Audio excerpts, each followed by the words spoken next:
Good afternoon and welcome to today's Melbourne Institute Colloquium. My name is Roger Wilkins and I'm the Deputy Director of the Melbourne Institute. Before we begin, I'd like to acknowledge the traditional custodians of country throughout Australia and their connections to land, sea and community. We pay our respects to their elders past and present and extend that respect to all Aboriginal and Torres Strait Islander peoples today. These colloquia replace our normal face-to-face forums and workshops. Our goal is to provide insights through the lens of Melbourne Institute researchers and to engage with you so we can better understand Australian economic and social policy issues. Today, Dr. Yiping Tseng will present results of an evaluation of an innovative Australian intervention targeted at vulnerable children. It's called the Early Years Education Program. Ideas for how the Early Years Education Program might be replicated in other settings and how the research findings can be used to inform future policy making will also be presented. Yiping is a Senior Research Fellow at Melbourne Institute with specific interests in labour economics and social policies. Her research is centred around program evaluation and understanding transitions in and out of disadvantage. Her recent work focuses on policies to assist extremely disadvantaged populations, especially the homeless, people with mental illness, and children experiencing extreme family stress, such as abuse and neglect. Yiping will speak for approximately 20 minutes. This will be followed by a few questions from the audience that I'll relay to Yiping. And then Jane Hunt, CEO of the Front Project, will briefly speak to provide her comments and reactions to the presentation. Jane is passionate about children's education, health and development and is committed to helping Australian business and community leaders place a new value on children in the early years. Jane has won a number of awards for her work, including the Schwab Foundation Social Entrepreneur Award in 2012, which grants her an ongoing seat at World Economic Forum events. The Victorian Telstra Business Women's Award in 2011, and she's also won the Melbourne Business 3000 Award for Community Innovation in 2010.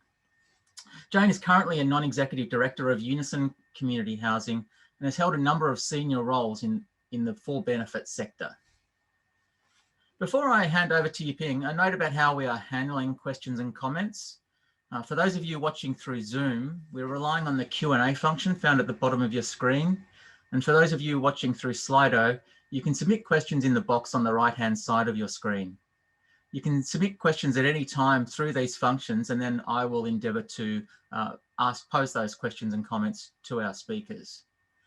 With that, I'd now like to invite Yiping to speak. Yiping.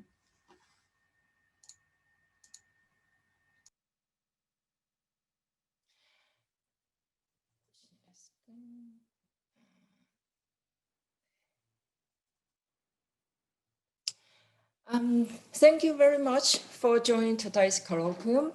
Today, I'm going to talk about an innovative early years program for children facing extreme adversity. Why is this important? Because research shows that prolonged exposure to extreme family stress, such as abuse or neglect, early in life causes major impairment to children's brain and physiological development. Just to give you an example of what type of family stress we refer to, this is the family risk factors of study children from the research trial I'm going to present today. Mental health issue, drug, alcohol abuse, and family violence are very common. 91% of children have at least one of these three serious family risk factors, and 17% experienced all of them. Children experience to this toxic stress later in life are more likely to have lower education attainment and workforce participation, involvement in risky behaviors, or have physical and mental health problems. So they are more likely to be heavy users of government health, welfare, and justice service. Providing intervention to these children is therefore not only for humanity reason, it can also result in a long-term savings for government. So today I will first show you the evidence from early years education randomized controlled trial. The 24 months outcome shows that targeted intervention can improve children's cognitive and social-emotional development. The impact are very large. Since the results are so positive, I would also like to discuss a bit about scaling up EYEP. What does it cost and how to successfully scale up EYEP? Before I talk about the trial, I would like to make some acknowledgement. First is our multidisciplinary research team. The research commenced a decade ago and our research team members remain strongly committed to the project. It's a good team to be in.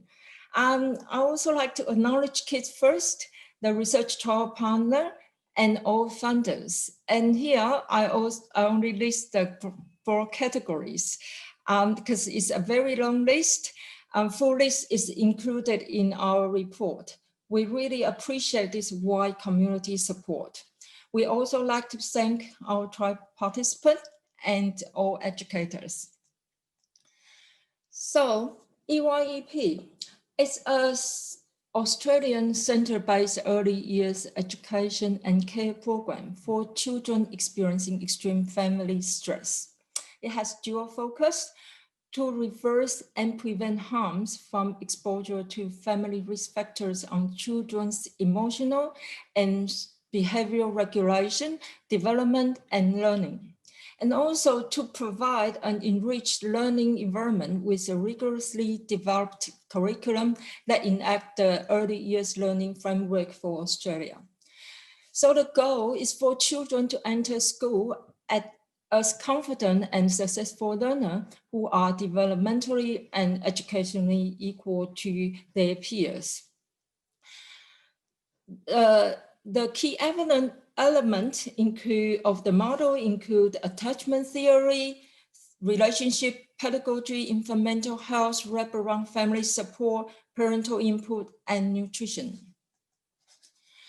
So the randomized control trial would recruit children under 3, assessed as having 2 or more risk factors as defined in the Department of Human Services 2007 Best Interest Case Practice Model, engage with family services or child protection services, and have early education as part of their care plan. The common risk factor, in addition to the mental health, family violence, and drug alcohol issues, attachment or relationship issue, disability, social isolation, and inadequate housing, also very prevalent. In total, 145 children from 99 families consent to the trial. We randomly assign families into treatment group and control group. This is to ensure siblings are in the same group. And treatment groups are offered 25 hours per week, 50 weeks per year, and for 3 years. For usual care, we don't, for control group, it's usual care. The research trial do not provide any advice to use of the formal care. We collect data at 5 different points. Today I'm going to show you 24 months outcome. The 36 months outcome supposed to be available now, but because of the delay due to COVID lockdown, will have to wait until next year. So before going to the result, let's look at the trial participant comparing with general low socioeconomic status families in longitudinal survey of Australian children. This is the bottom 25% of Australian children. So EYEP trial participant has much higher proportion in jobless household. Main carer has severe mental health distress, have severe psychological distress, and have 2 or more adverse life events in the past 12 months. And the gap is large. this shows that the participant is not general low-income family. And what about the children? It has much higher proportion with low birth weight, and they also have compromised cognitive development, language, and motor skill development.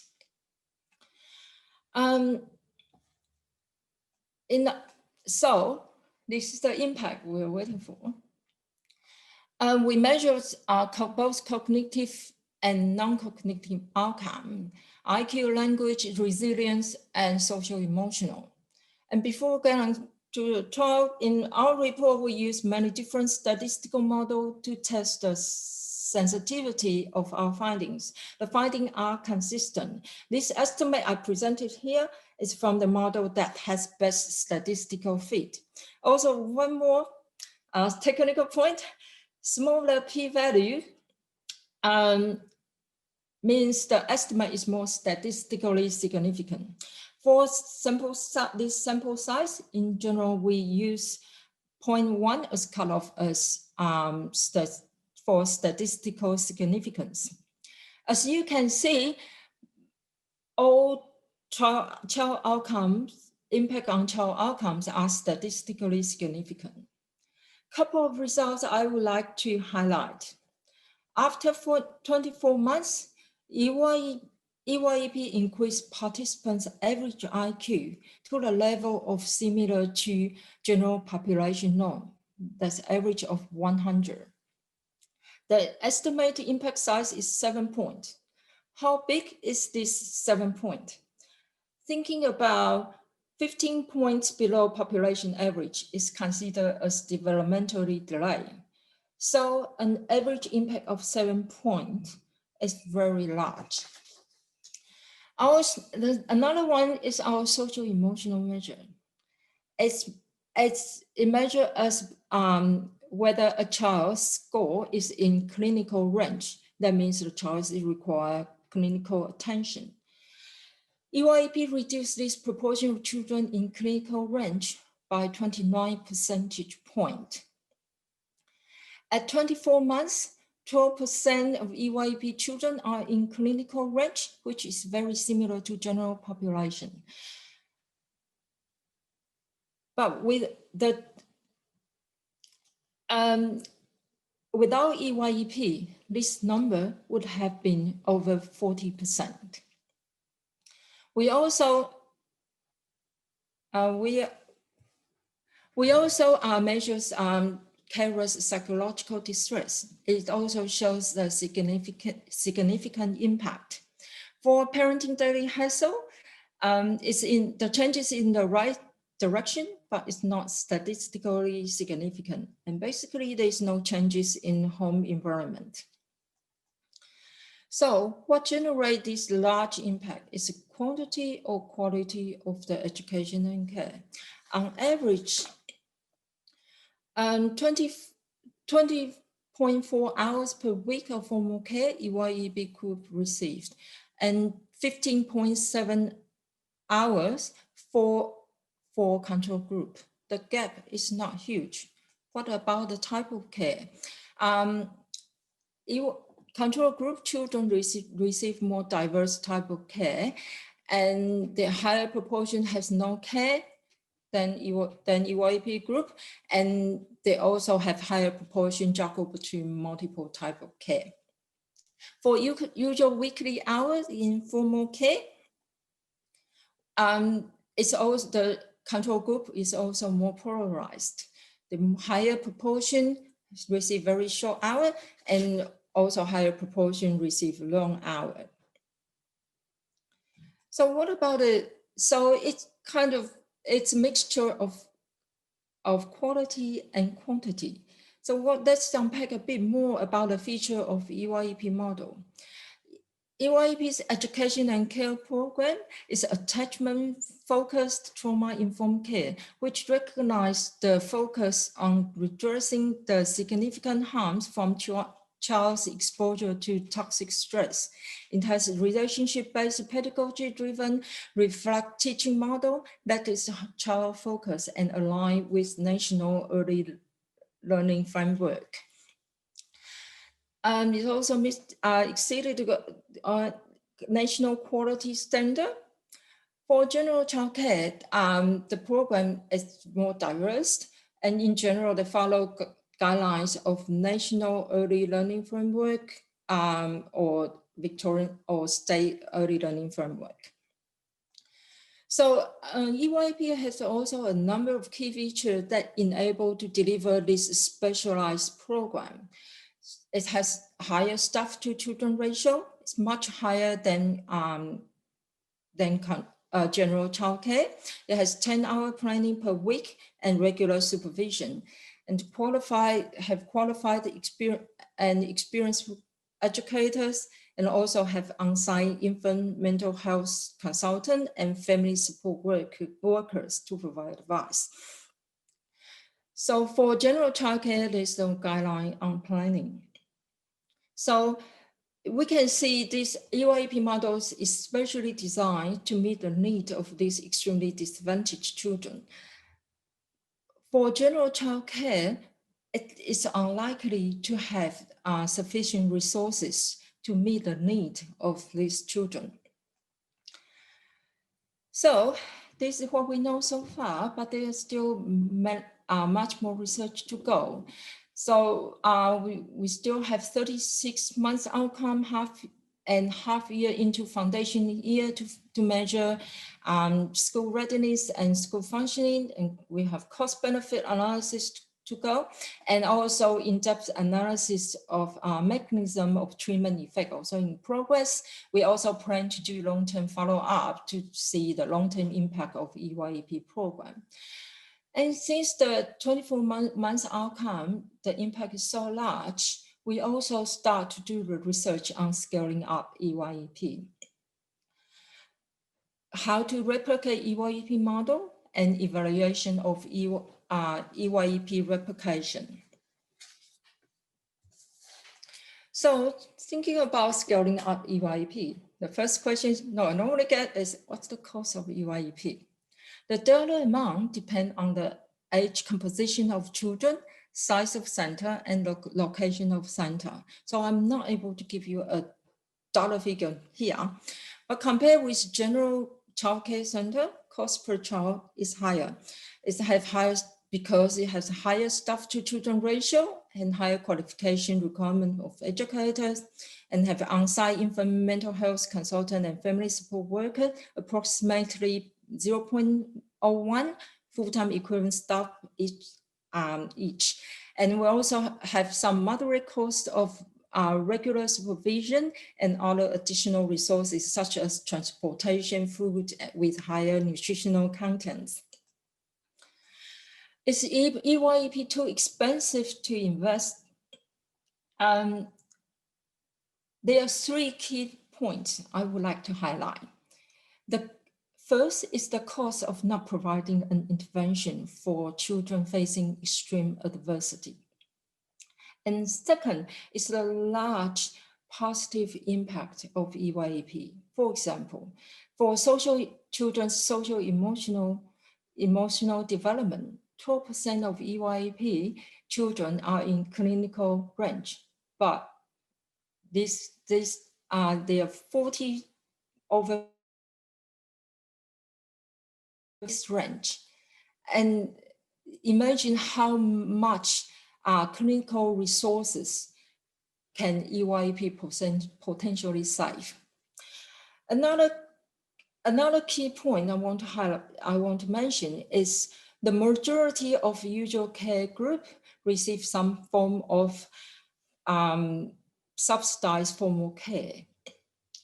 Special childcare benefits, kindergarten, child protection.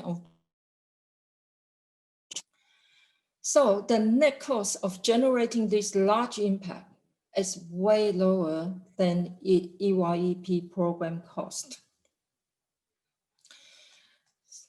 So how do we scale up EYP? Many factors can affect the impact of EYP. I can list probably way more than this, probably more than 10 possible reasons.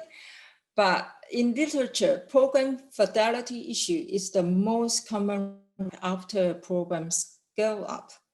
To avoid EYP become one of those, careful design of scaling up program based on the EYP model and implementation size is important. In addition, ongoing evaluation is also important. It helps to understand the successes and challenges of implementation. And it also helps to understand how impact differ between subpopulations to allow specific theory-informed alteration to the model. It also provides evidence for policy system design in early years intervention. So fidelity is very important. How do we ensure a program of fidelity? So we think that it's important to have an implementation hub for such a specialized program.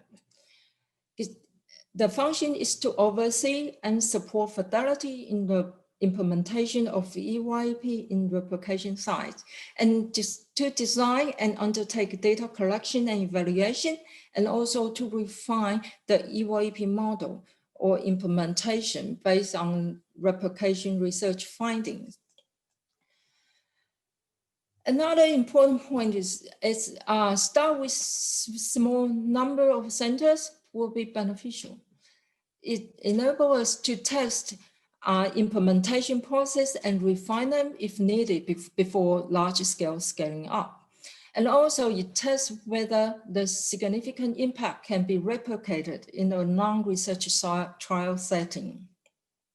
And it allows time to build capacity of educators and to gain wider community support through successful replication. A large scale up, the government and wider community support is extremely important for the success of rolling out EYP model. So I have to go through a lot of material in these 20 minutes. So they are much more detailed that I haven't mentioned. So you can for further information, you can find it in our website. Unfortunately, the EYP website is under reconstruction, but you can also find the report in EYP in the University of Melbourne website. And you are also welcome to contact any research team member, and we're always open for discussions on this topic. Thank you. Thank you, Yiping. Now, I'm not sure if others are experiencing this, but your video has frozen on us. Now, maybe if you exit the screen sharing, that might help. I'm wondering if we've lost Yiping altogether. Yeah, stop share. Yes, my.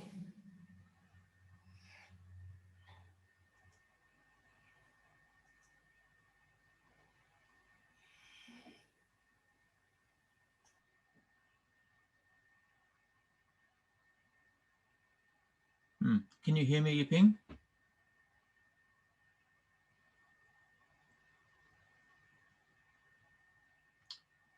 We seem to be having some internet connection problems.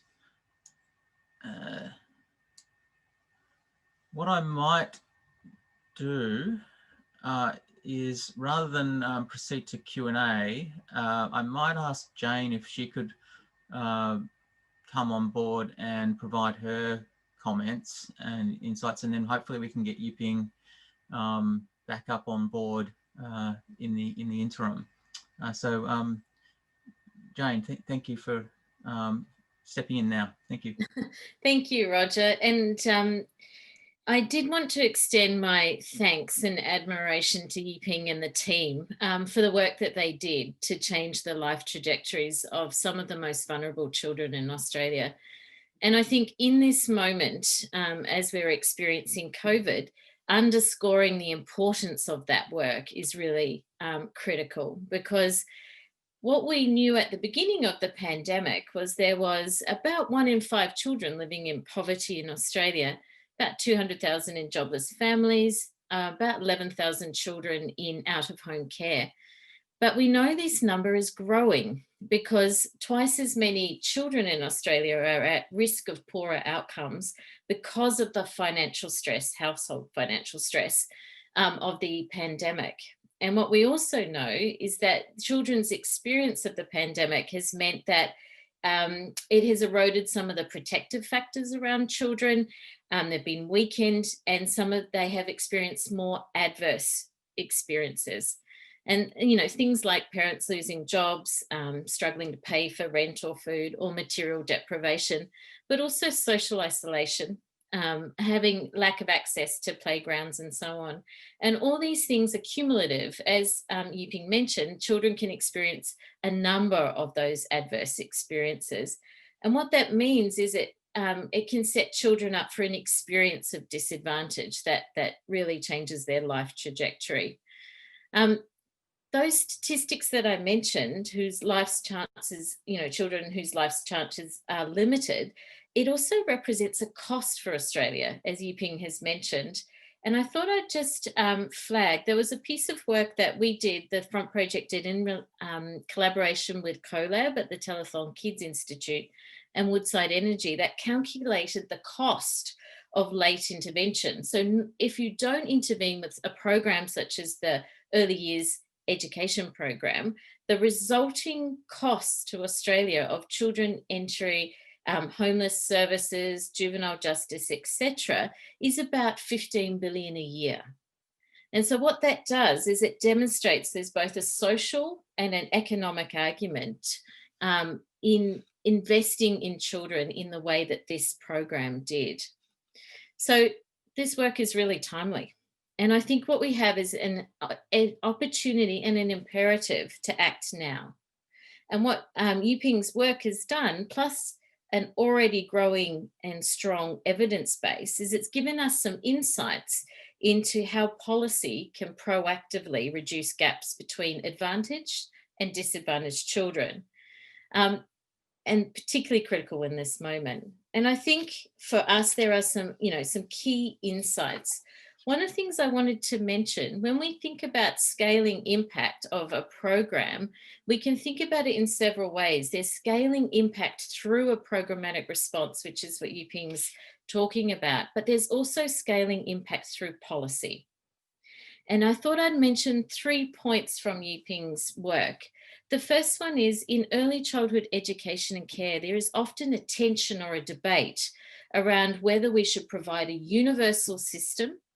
And we do that currently in Australia. In the year before school, we offer universal access to 4-year-olds, or that year before school.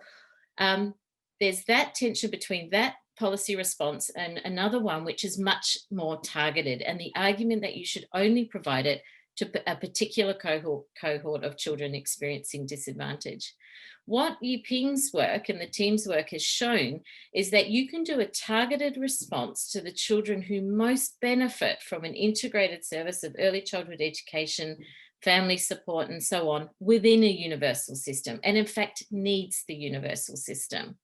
But there are a couple of things that need to happen that have policy implications. One of those is ensuring that the funding through the childcare subsidy, through that universal system, can be easily accessed by families experiencing disadvantage. I know many providers who have to help families negotiate, each provider one by one, whereas what this is showing is a policy response that enables families to access the childcare subsidy. That universal approach is critical. The other thing that this is highlighted is the need to integrate early childhood education services with other services and family support services. And it's showing how effective that can be to support children who've experienced adverse circumstances. I think what it also highlights is the opportunity that many other countries have already put in place to put in a universal system at 3 years old, so 2 years of universal access to early childhood education so that we can also build in the targeted response to children experiencing disadvantage. And I did want to call out the Victorian government's leadership in this area, following, the really strong evidence base in the case that is being made in other countries overseas. I think just thinking about that universal system is based currently on children accessing 15 hours a week. What Yiping's team is showing is the extension of the number of hours. And that's, I think, where we highlights my second point, whereas it is telling us what works well in the current system and what we can refine.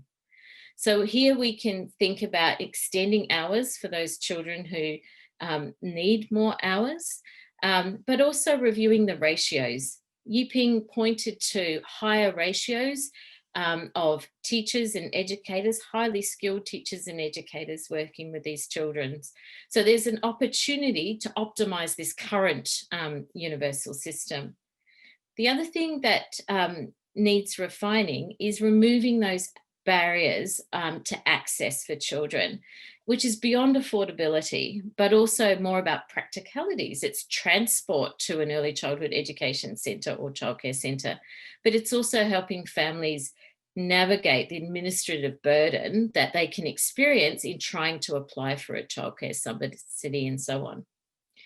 But I think the other point to make, which is important when we think about scaling impact, is this program works when the conditions in the system are in place. And there are some critical conditions in the system that are needed, and Yiping's work has pointed to some of these. But things like the quality of the early childhood education workforce. We know there's a shortage of early childhood teachers, and we know that we need to provide much more professional development and support for teachers, and particularly for those who are working with vulnerable children or children experiencing disadvantage. So the need for things like embedding trauma-informed practices. And again, Victoria has, successfully moved to doing that through, school readiness funding to support children and so on. But there is clearly a need to do that within the mainstream or the universal system of childcare.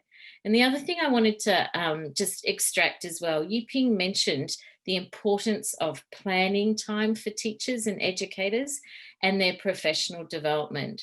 This is something that is not commonly done across all early childhood education settings and is absolutely a critical condition for the success of these kinds of programmatic responses.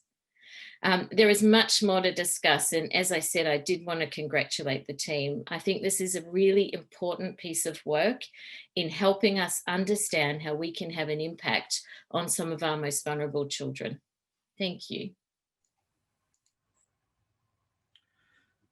Thank you, Jane. Now, I believe we've got Yiping back online. So Yiping, if I could ask you to come back to us, and yes, great. Okay. So the joys of relying on our internet. So now we can proceed to a Q&A, and I guess I'll just start with perhaps some of the more clarifying question type directed at Yiping. So there was one question about, you mentioned that data gathering was delayed, I think, for the 36-month phase, and there's a question of, does that mean that the program was suspended, or did the program continue and it was just the data collection that was suspended? The the trial has completed, but the data collection is ongoing, and 36 months data is collected, but the processing was delayed because it was locked in the university. It just recently moved to my place, and then but there's the final data collection point is delayed. We have to postpone it to next year, but the treatment have all completed. Okay. And there's a question about what proportion of randomized children were included in the analysis, and that might be alluding to, I think there was a comment on one of your slides that only children who received 60 days of of services were included in the treatment group. And so I guess the question is, so how many did that end up excluding?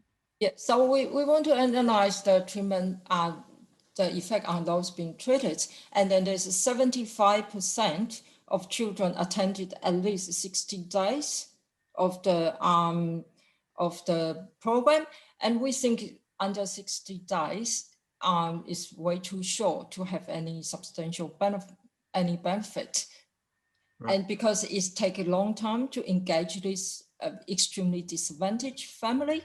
So we focus on so it's 75% of the overall children. And some of those drop out early in the trial because of relocation, and some because they're just extreme family circumstances. Which I think does lead to the more substantive question about the efficacy of the program. So to the extent to which dropping out, is it to the extent to which it is those who are most disadvantaged who drop out and therefore would be falling through the cracks with a program like this? Do you does this perhaps this program and your evaluation of it doesn't shed too much light on what you could do to minimize that phenomenon? And well, perhaps you could at least give some sense of the magnitude of the problem, the relocation issue versus as a source of dropout versus extreme circumstances driving it. I don't have exact proportion, but I know the large proportion is because of relocation, because this is a research trial. It's only available on certain sites. So once family move to other location, there's no such program available. So when it actually scale up, roll out the larger scale, that this may not happen. And another thing is engage this extreme disadvantaged family, thinking about drug, alcohol issues, mental health issues, family violence. It's very challenging to engage this family. And I think the trial have already done a great job engaging this family. So some educators have to go to transport the children to the center, and also it works through the trauma-informed care model and the pedagogy to encourage the participant. And also the trial have a lot of specific features like design, for example, in allow parents to come into the center, feel welcomed, and understand how the center work. And there are many detailed designs that can enable the engagement with this family. And so they are much more documented in the model.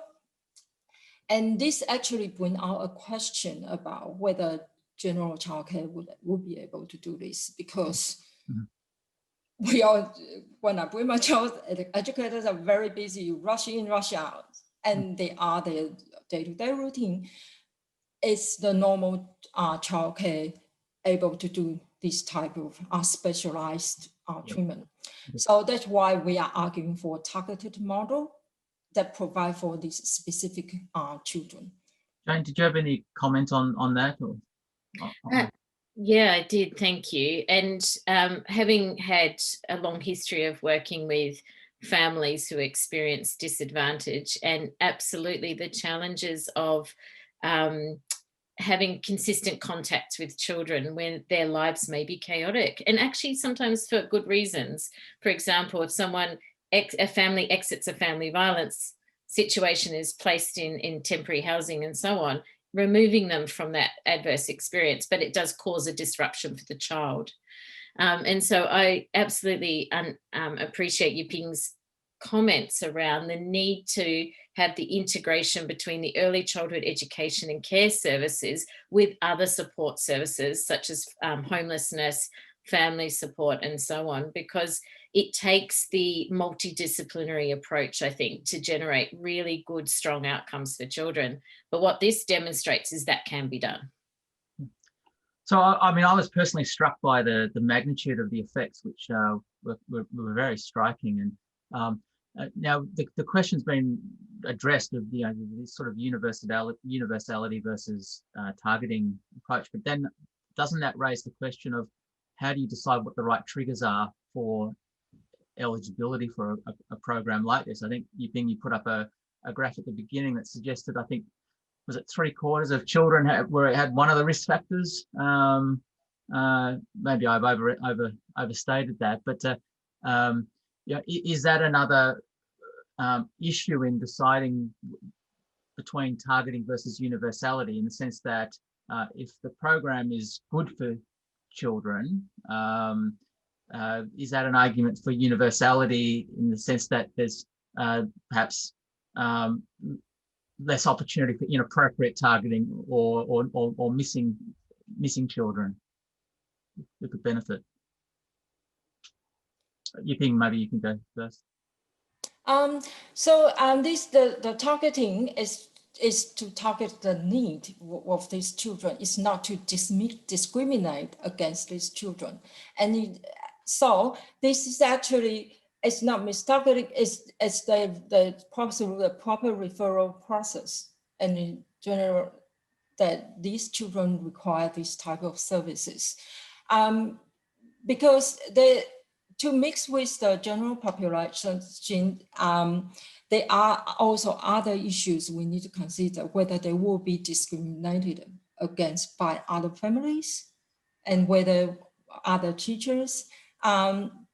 So this is not trying to stigmatize these children, and is to provide a transitional state, provide the repair to their brain function, and then bring them up to normal. So to ensure them that development is equal to other children, so then transition them to the mainstream childcare or school. So this is a transitional process. I get that. The question's more about how you decide whether a child needs the services. So, I mean, obviously this trial has said, well, we've just gone for the most disadvantaged in the community, but obviously there is a spectrum, and the question is, how far up the spectrum do you go, I guess? So our eligibility criteria is 2 or more family risk factors, and is referred by the family support workers. So this is an area that we can do far more research, but this require larger scale and then different further research on this, because we show that with the 2 risk factors, this is the children we recruit, but whether there should be other different kind of eligibility criteria, and whether they need what type of children we need to specifically focus on, that's a question for further research. And that's why when we bring up for the scaling up UIEP, it's very important to have evaluation, because this further bring the opportunity to analyze the specific type of families. So what's the impact, and what type of family will benefit more, and what kind of model, how model might be modified to suit specific families. Jane, did you have any views on this? Yeah, I think it's a really important point. I think this is about providing a targeted response within a universal system. And so we know that early childhood education benefits children. That's why we have it in it universally at the year before school, and most countries are actually extending that to at least 2 years before school.